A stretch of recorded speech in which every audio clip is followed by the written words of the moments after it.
Écho des lettres, c'est un concours d'épellation de mots, en français comme en anglais. En français facile ou bien de la manière la plus simple possible, on a des candidats qui passent devant un jury composé de 3 personnes et le jury leur donne des mots simples à épeler et le candidat a l'obligation d'épeler le mot pour trouver l'orthographe correcte de ce mot. Et donc c'est un concours qui nous permet de travailler l'excellence des élèves au Togo, d'améliorer leur vocabulaire en français comme en anglais et surtout de leur permettre de connaître des thématiques parce que cette deuxième édition est axée sur la thématique du développement durable. C'est amener les élèves, ou bien les jeunes, les enfants âgés de 7 à 17 ans à comprendre les thématiques du développement durable, les enjeux et aussi à se positionner en tant que co-constructeurs de ce développement-là. Donc déjà, on leur instille des valeurs de leadership et aussi des valeurs de construction de la citoyenneté, de comment construire le pays. Donc voilà ce que nous faisons à Écho des lettres. Mes impressions par rapport à ce concours sont très positives, si je peux le dire, parce que la plupart des candidats ont su passer le cap de l'épellation des mots. On a été même étonnés de la capacité de certains candidats à épeler certains mots.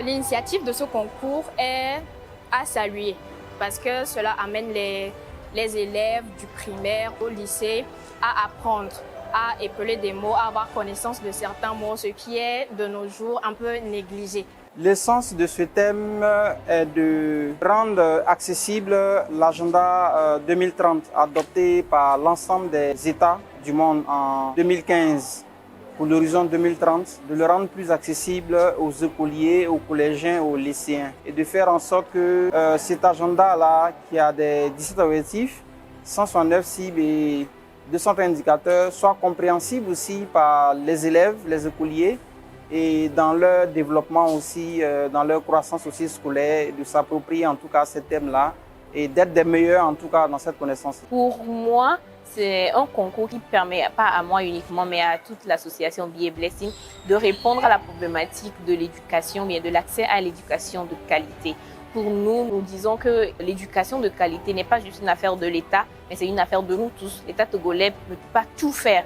Et donc, nous avons créé ce cadre ludique pour permettre aux enfants de s'améliorer et de pouvoir avoir de bons résultats en français, en anglais, en dictée, en rédaction. Donc, c'est essentiellement cela. Et ce qui nous a poussé à le faire, surtout, c'est un rapport du Conseil régional des ministres de 2019 sur l'éducation qui dit que la difficulté des Togolais réside au niveau de la lecture et que ça a un impact important sur leur évolution à l'école parce que le Togolais ne lit pas beaucoup ou bien n'arrive pas à maîtriser le vocabulaire de base. Il a du mal à évoluer, à tenir longtemps dans le système scolaire. Donc, c'est ce qui nous a poussé à pouvoir, très jeune, très tôt, amener les enfants à découvrir la lecture, mais au-delà de la lecture, à s'amuser, à prononcer des mots, à connaître des mots. Les thèmes ont été compris parce que, en termes de moyenne, quand je regarde la moyenne, en tout cas, les candidats ont été au-dessus, en tout cas de la moyenne, à part ceux du primaire pour lesquels il faut certainement réadapter certains mots.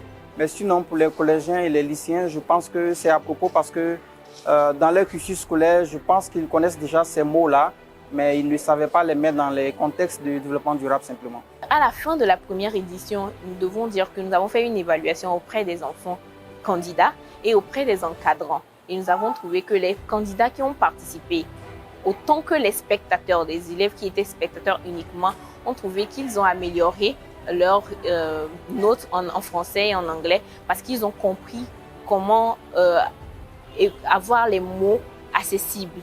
C'est-à-dire, même quand le mot est difficile, parce qu'il est concentré, parce qu'il se pose, il arrive à comprendre la base du mot et à pouvoir mieux connaître l'orthographe. C'est ce qui nous a amené, ça nous a donné satisfaction et ça nous donne envie de continuer. Et l'engouement, nous espérons, sera encore plus grand avec les prochaines phases de la compétition. Je salue vraiment cette initiative de Écho des lettres. Et je tiens à féliciter le comité d'organisation pour tous ceux qui ont participé de loin ou de près à la réussite de cette première phase du concours Écho des lettres. C'est innovant, c'est novateur. Nous n'utilisons pas de PowerPoint pour communiquer avec la jeunesse. La jeunesse elle-même prononce et en même temps qu'elle prononce, parce qu'elle fait des révisions avant de venir ici, donc elle essaie de comprendre ces mots-là qu'elle prononce Et c'est un challenge pour nous, c'est la meilleure façon de générer de l'appropriation au niveau de ces élèves-là. Et c'est le sens même de cette innovation-là que nous avons apprécié avec Écoute des lettres. Aujourd'hui, nous avons fait le premier match et ce concours va durer 4 mois au total, à savoir la grande finale qui nous attend en avril. Le jour exact ou bien la date exacte n'est pas encore déterminée, mais la grande finale se fera en avril et on verra le lauréat ou bien les meilleurs des meilleurs.